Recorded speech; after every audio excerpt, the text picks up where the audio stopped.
حضرت صلی اللہ علیہ وسلم لوگوں میں بیٹھے ہوئے ان سے باتیں کر رہے تھے۔ اتنے میں ایک دیہاتی آپ کے پاس آیا اور پوچھنے لگا کہ قیامت کب آئے گی۔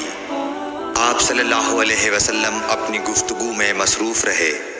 بعض لوگ جو مجلس میں تھے کہنے لگے، آپ صلی اللہ علیہ وسلم نے دیہاتی کی بات سنی لیکن پسند نہیں کی، اور بعض کہنے لگے کہ نہیں، بلکہ آپ نے اس کی بات سنی ہی نہیں۔ جب آپ اپنی باتیں پوری کر چکے تو میں سمجھتا ہوں کہ آپ صلی اللہ علیہ وسلم نے یوں فرمایا، وہ قیامت کے بارے میں پوچھنے والا کہاں گیا؟ اس دیہاتی نے کہا، حضور میں موجود ہوں۔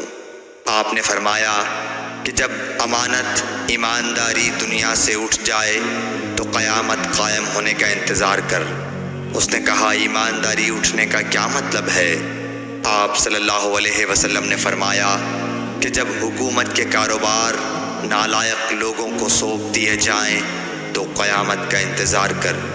صحیح بخاری حدیث نمبر 59۔